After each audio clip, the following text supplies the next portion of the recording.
Bismillahirrahmanirrahim. Students, welcome to the channel. Exercise 7.2 11 class maths FSC question number 11 तक हम कर चुके हैं. क्वेश्चन नंबर 12 करेंगे. क्वेश्चन नंबर 12 है, in how many ways can 8 books including 2 on English books to English be arranged on a shelf in such a way that the English books are never together. कहता है कि आपके पास total books हैं 8. आपके पास total books की तादाद हो अगर 8, आपने इनको एक शेल्फ पर तरतीब से रखना हो. उन 8 बुक्स में 2 जो है वो इंग्लिश की बुक्स हैं. हम इंग्लिश की बुक्स को E1 E2 कह लेते हैं. 2 इंग्लिश की बुक्स हैं इन 8 बुक्स में से. बाकी हमारे पास बची 6 बुक्स जो दूसरे सब्जेक्ट्स की हैं. इन 8 किताबों में 6 जो हैं वो दूसरे सब्जेक्ट्स की हैं और 2 इंग्लिश बुक्स हैं. कहता है, in how many ways can 8 books including 2 English books be arranged on A shelf. आप इसको शेल्फ पर कितनी तरतीबों से रख सकते हो, यानी इनकी आप तरतीबें बदलें इन बुक्स की. किसी को यहाँ पर रख दें, किसी को इधर रखते हैं, आपस में शफल करते जाएं, तो कितनी तरतीबें इसकी बना सकते हो. जबकि इंग्लिश बुक्स को आपने नेवर टुगेदर, कभी भी इकट्ठे नहीं रखना. यानी इंग्लिश की पहली बुक दूसरी बुक कभी भी आपने इकट्ठी आगे पीछे नहीं आनी चाहिए. तो आप इसकी कितनी अरेंजमेंट्स बना सकते हैं. ये क्वेश्चन बिल्कुल हम उस तरह से करेंगे जैसे हमने पीछे 2 and 8 वाला क्वेश्चन किया था. तो इसमें देखें टोटल बुक्स हमारे पास 8. पहले हम ऐसा करते हैं कि 8 बुक्स के टोटल अरेंजमेंट्स निकालते हैं. आगे पीछे करने से इंग्लिश की बुक्स आगे पीछे भी हूँ तो टोटल अरेंजमेंट्स कितनी बनेगी. पहले हम इसकी टोटल अरेंजमेंट्स निकालते हैं, बाद में हम इंग्लिश की बुक्स के इकट्ठा ना होने की अरेंजमेंट्स निकाल लेंगे और माइनस कर देंगे. Total arrangements of 8 books. Total arrangements of 8 books. 8 किताबों की टोटल अरेंजमेंट बनती कितनी है, बेशक वो आगे पीछे हूँ जैसे भी हूँ, वो बनेगी 8P8. 8 बुक्स हैं, आप इनको आगे पीछे तरतीब लगाते जाएं तो 8 factorial divided by 8 minus 8 0 factorial. 8 factorial बनता है 40,320. आप इसकी 40,320 मुख्तलिफ तरतीबें लगा सकते हैं. यानी इन 8 किताबों को आप आगे पीछे शफल करें तो आप इसकी टोटल तरतीबें जो लगा सकते हो 40,320 हैं, जिनमें इंग्लिश की बुक्स इकट्ठी होने की भी है. लेकिन हमारा क्वेश्चन ये है कि आपने इंग्लिश की बुक्स को नेवर टुगेदर, आपने कभी भी इनको इकट्ठा नहीं आने देना.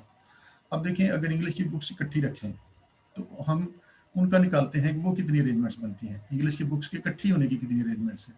अब इंग्लिश की बुक्स की इकट्ठी होने की अरेंजमेंट्स ये हो सकती हैं कि हो सकता है इंग्लिश की पहली बुक और इंग्लिश की दूसरी बुक इस तरतीब से हों, या हो सकता है कि इंग्लिश की ये वाली बुक पहले लगा दी जाए और ये वाली बाद में लगा दी जाए. इनकी तरतीब के दरमियान इसको लगाया जा सकता है. तो इनकी अपनी तरतीबें बनती हैं 2 फैक्टोरियल. तो 2 फैक्टोरियल इनकी अपनी तरतीब बन सकती है. अरेंजमेंट ऑफ 2 इंग्लिश बुक्स, इनके इकट्ठा होने की निकालें. Arrangements of 2 English books. Arrangements of 2 English books together.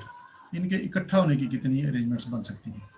अब देखें, इनके इकट्ठा होने की हो सकती हैं, हो सकता है इंग्लिश की ये बुक यहाँ पर हो, ये दूसरी बुक यहाँ पर हो, या हो सकता है E2 पहले, इस इंग्लिश बुक को पहले रखा जाए, इसको बाद में रखा जाए, इसके आगे रख दिया जाए शेल्फ पर. तो इसकी अपनी 2 तरतीबें लग सकती हैं, 2 फैक्टोरियल तरतीबें लग सकती हैं इसकी. अब देखें, इंग्लिश की बुक्स अगर इकट्ठी रखी जाए, इंग्लिश की बुक्स को इकट्ठा रखा जाए तो ये एज ए 1 यूनिट काम करेगा. तो हमारे पास ये बन के फिर 1 और 1 यहाँ पर 1 भी है, 1 2 3 4 5 6 7. यानी इंग्लिश की ये बुक्स अगर इकट्ठी आएँ, किसी भी जगह पर आएँ, एज ए 1 यूनिट वर्क करें, तो बाकी हमारे पास तीसरी बुक, चौथी बुक, 5वीं, 6वीं, टोटल हमारे पास 8 बुक्स हैं. 4 और 2 6 7 1 2 3 4 5 6 7 8. तो टोटल हमारे पास है 8 बुक्स. अब इंग्लिश की बुक्स को हम एज ए 1 यूनिट लें तो हमारे पास बन जाता है. अब इंग्लिश की ये बुक्स आप इन दोनों के दरमियान रख लें, इन दोनों के दरमियान रखें, जब इकट्ठी आएंगी, चाहे वो E1 E2 हो, चाहे E2 E1 हो, इकट्ठी आएंगी तो उसकी अपनी तरतीब में 2 फैक्टोरियल बनती हैं. 2 तरतीबों से इनको आपस में रखा जा सकता है और बाकी उधर जो है वो जिस तरतीब से मर्जी आए. अब देखें, जब ये इंग्लिश की दोनों बुक्स इकट्ठी आएंगी जिनके दरमियान मर्जी आए तो ये हमारे पास एज ए 1 यूनिट काम करेगा. तो ये बना हमारे पास 1 2 3 4 5 6 7. तो इनकी अपनी 7 तरतीबें बन सकती हैं. इंग्लिश की बुक्स की इकट्ठा आने की तरतीब हो सकती है 7P7. तो वो हम इसमें से माइनस कर देंगे 40,320 में से. अब इनके इकट्ठा आने की अपनी 2 तरतीबें हैं 2 फैक्टोरियल, और ये बनता है हमारे पास number of arrangements when English books are together. Number of arrangements when English books are together, when English books are together, जब इनको इकट्ठा रखा जाए, आर टुगेदर, तो इनकी अपनी कितनी तरतीब, इकट्ठा होने की कितनी तरतीब लगाई जा सकती हैं? दो लगाई जा सकती हैं। 7p7, क्योंकि इसने एज ए 1 यूनिट काम करना है, 7p7 लगाई जा सकती हैं। और इसकी इंग्लिश की बुक्स की अपनी दो तरतीब हैं, 2 फैक्टोरियल के साथ मल्टीप्लाई करेंगे, जैसे हमने पिछले क्वेश्चन में 2 and 8 next to each other वाले क्वेश्चन में किया था। तो ये बनता है 7 फैक्टोरियल इंटू 2 फैक्टोरियल, ये 7p7, इसको सॉल्व कर लें फार्मूले से, या 7 इकट्ठे हों एक जैसी हों तो फिर 7 फैक्टोरियल के ही इक्वल होता है, आप उसको यूँ भी लिख सकते हैं 7 फैक्टोरियल इंटू 2 फैक्टोरियल। तो ये बनती है 10,080। 7 फैक्टोरियल को 2 फैक्टोरियल से मल्टीप्लाई करें तो ये आता है। ये जो तरतीब आई है इंग्लिश की बुक्स के इकट्ठा होने की है, और टोटल तरतीब जो इसकी बन रही थी 8 बुक्स की वो ये हैं। अब इकट्ठा होने वाली माइनस कर दें तो बाकी वो रह जाएंगी आपके पास जिनमें English books are never together, जिनमें इकट्ठा नहीं होंगी। ये number of arrangements when English books are never together, कितनी अरेंजमेंट्स मिलती है? Number of arrangements when English books are not together, जब वो इकट्ठी नहीं है तो उनकी तरतीब हमने मालूम करनी है। अब देखिए टोटल इन 8 किताबों की तरतीब बनी थी 40,320, ये वाली। उनमें से इकट्ठा होने की इनकी आई हैं ये माइनस कर दें, इकट्ठा होने की माइनस कर देंगे तो बाकी इकट्ठा ना होने वाली जो है वो बच जाएंगी।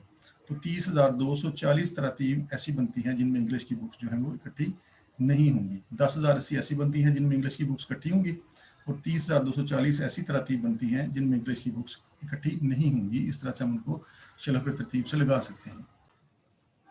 Question number 13, find number of arrangements की तादाद मालूम करें आप 3 books on English and 5 on Urdu. आपके पास 3 बुक्स हैं इंग्लिश की, 5 बुक्स हैं उर्दू की।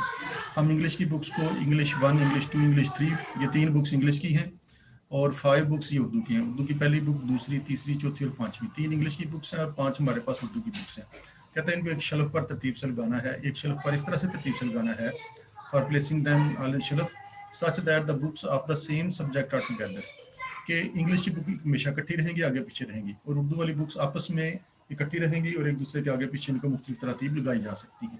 यानी आप ये नहीं कर सकते कि 2 उर्दू की बुक्स के दरमियान कोई इंग्लिश की बुक रख दें या इंग्लिश की बुक्स के दरमियान कोई उर्दू की बुक्स रख दें। तो इनकी अपनी तरतीब है, जहाँ भी जाएंगी ये तीनों इकट्ठी रहेंगी, आगे पीछे हो सकती हैं, लेकिन इंग्लिश की बुक्स की तरतीब यही रहेगी, और उर्दू की जो बुक्स हैं वो इस तरतीब से आएंगी। अब वो कह रहा है कि find the number of arrangements of 3 books on English and 5 on Urdu. 3 English की बुक्स हैं, 5 उर्दू की बुक्स हैं। इस तरह से तरतीब लगाना है कि इंग्लिश की बुक्स हमेशा इकट्ठी रहेंगी और उर्दू वाली बुक्स भी हमेशा इकट्ठी रहेंगी, आगे पीछे आपस में हो सकती हैं लेकिन ये आपस में इकट्ठी रहेंगी। आप उर्दू की बुक्स के दरमियान इंग्लिश की कोई बुक या इंग्लिश की किसी बुक के दरमियान उर्दू की बुक नहीं रख सकते। तो देखें फिर इसकी तरतीब क्या बन सकती है। फिर इसकी ये तरतीब बन सकती है, जब इंग्लिश की बुक्स इकट्ठी हों आपस में, या एक तरतीब ये हो सकती है कि आप इंग्लिश की तीनों बुक्स को शुरू में तरतीब लगा लें, मुख्तलिफ तरतीब इसकी लगाते जाएं, जो मर्जी तरतीब लगा लें। आप किसी बुक को आगे पीछे कर सकते हैं, इनकी आपस में कई तरतीबें लग सकती हैं। आप उर्दू की बुक्स U5 को यहाँ पर U2 के आगे लगा दें, जो मर्जी इनकी तरतीब लगा लें। तो इस तरह की तरतीब कितनी बन जाती है। इंग्लिश की बुक्स आपस में शफल हो सकती हैं। तो इंग्लिश की बुक्स कितनी है? 3, ये बन जाएगा 3p3। इनकी परमुटेशन 3p3 बन सकती है। और ये उर्दू वाली हैं, उर्दू वाली की आपस में शफल हो सकती हैं, तो ये 5p5 इनकी तरतीब लग सकती हैं। तो 3p3 3 फैक्टोरियल ही बनता है, ये दोनों सेम हो, ये भी 3 है, 3 है तो 3 फैक्टोरियल भी इसको लिखा जा सकता है। ये 5 है तो इधर 5 फैक्टोरियल लिखा जा सकता है। तो 3 फैक्टोरियल बनता है 6, और 5 फैक्टोरियल बनता है 5 × 4 × 3 × 2 × 1। तो इसका टोटल बन जाता है 720। आप 720 मुख्तलिफ तरतीब इसको लगा सकते हैं, इस तरह से इंग्लिश की बुक्स शुरू में रहें और उर्दू की बुक्स उसके आगे हों। ये आपस में जगह बदलती रहें, जितनी मर्जी जगह बदल लें, ये भी आपस में जितनी मर्जी जगह बदल लें। तो आप इस तरह की तरतीब टोटल जो इनकी लगा सकते हैं वो 720 हैं। इसी तरह से या फिर आप ये कर सकते हैं कि इंग्लिश उर्दू वाली बुक्स को पहले तरतीब लगा लें और इंग्लिश वाली बुक्स उसके आगे रख लें, फिर भी ये आपस में तो इकट्ठी हैं, आपस में जगह बदल सकती हैं, ये भी और ये भी। अब कितनी तरतीब बन सकती हैं? ये उर्दू वाली बुक्स आपस में जगह बदल सकती हैं, तो इनकी परमुटेशन बन गई 5p5, और इंग्लिश की बुक्स की बन गई 3p3। तो ये हो गया 5 फैक्टोरियल, ये वाला 5 फैक्टोरियल, ये वाला हो गया 3 फैक्टोरियल। तो उसी तरह से ये भी 5 फैक्टोरियल 3 फैक्टोरियल था, तो टोटल इनका हो गया 720। तो आप इस तरह की जो तरतीब लगा सकते हो वो भी 720 हैं। तो टोटल कितनी होगी, तो टोटल इस तरह की हो जाएंगी हमारे पास तरतीब जो लगा सकते हैं कि इंग्लिश की बुक्स आपस में इकट्ठी रहेंगी, उर्दू की बुक्स आपस में इकट्ठी रहेंगी, इस तरह से भी रह सकती हैं, इस तरह से भी रह सकती हैं। वो भी 720 तरतीब लगाई जा सकती हैं और ये भी 720 उनको शेल्फ पर तरतीब लगाई जा सकती है, जबकि इंग्लिश और उर्दू की बुक्स आपस में इकट्ठी रहेंगी लेकिन वो आपस में जगह बदल सकती हैं। तो 1440 तरह की टोटल तरतीब हम इसको लगा सकते हैं। इस एक्सरसाइज का आखिरी क्वेश्चन नंबर 14 करेंगे। In how many ways can 5 boys, कहता है 5 बॉयज हूँ और 4 गर्ल्स हूँ आपके पास, उनको बिठाना है एक बेंच पर। इन हाउ मेनी वेज, कितने तरीकों से आप इनको एक बेंच पर बिठा सकते हैं, 5 बॉयज और 4 गर्ल्स को। आपके पास हैं 5 boys, first boy, second boy, third, 4 and 5th boy, और 4 गर्ल्स हैं आपके पास, 4 लड़कियां हैं, G1, G2, G3, G4 इनको कह लें। तो कहता है इनको एक बेंच पर आपने इस तरह से तरतीब से बिठाना है, so that the girls and boys occupy alternate seats, के ये अल्टरनेट सीट्स पर बैठेंगे। अल्टरनेट सीट्स पर बैठने का मतलब है कि 2 गर्ल्स इकट्ठी नहीं बिठानी और 2 बॉयज को इकट्ठा नहीं बिठाना, 2 बॉयज के दरमियान आप एक गर्ल बिठा सकते हैं। तो इस तरह से आप इसकी कितनी तरतीबें लगा सकते हैं। तो देखें, arrangement of 5 boys and 4 girls occupying alternate seats, तो ये तरतीब लग सकती है फिर इनकी। आप इन 2 बॉयज के दरमियान ये एक गर्ल बिठा दें, इन 2 बॉयज के दरमियान ये एक गर्ल बिठा दें, इन 2 बॉयज के दरमियान ये तीसरी लड़की बिठा दें और इन 2 बॉयज के दरमियान ये चौथी गर्ल बिठा दें। तो ये तरतीब हो सकती है अल्टरनेट सीट्स, यानी इसमें देख लें कहीं पर भी 2 लड़कियां इकट्ठी नहीं बैठी हुई और कहीं पर भी 2 बॉयज इकट्ठे नहीं बैठे हुए। अब देखें, ये है हमारे पास first boy, second boy, third boy, 4th और 5th, इनकी आपस की तरतीबें इसी तरह से हम कितनी लगा सकते हैं, ये आपस में जगह बदल सकते हैं। ये टोटल 5 बॉयज हैं तो ये बन जाएंगे 5P5, इनकी अपनी इतनी तरतीब बन जाती हैं, यानी 5P5 5 फैक्टोरियल के इक्वल होता है। इनकी अपनी ये तरतीबें बन सकती हैं जो कि बनती हैं 120। बॉयज़ को आप आपस की तरतीब में आप 120 तरतीब मुख्तलिफ तरतीब से आप यहाँ पर इनके दरमियान बिठा सकते हैं। और गर्ल्स की कितनी तरतीब हैं, ये 4 हैं, इनकी बनती हैं 4P4। आप इन गर्ल्स की जगह बदल सकते हैं, आप G1 को यहाँ पर लगा दें, इसको उधर लगा दें, इसको उधर लगा दें, गर्ल्स आपस में शफल हो सकती हैं, तो इनकी तरतीब बन जाती है 4 फैक्टोरियल। ये बनता है 4 फैक्टोरियल बनता है 24, यानी बॉयज़ की अपनी तरतीब 120 लग सकती है और इनकी 124 लग सकती है। तो दोनों को मल्टीप्लाई कर लें तो ये बनेगा हमारे पास 5 बॉयज़ के लिए 5P5 और गर्ल्स के लिए 4P4। 5P5 बनता है 120, यानी 5 फैक्टोरियल बनाइए मल्टीप्लाइड बाई 4 फैक्टोरियल, 5 फैक्टोरियल बनते हैं 120 और 4 फैक्टोरियल बनते हैं 24।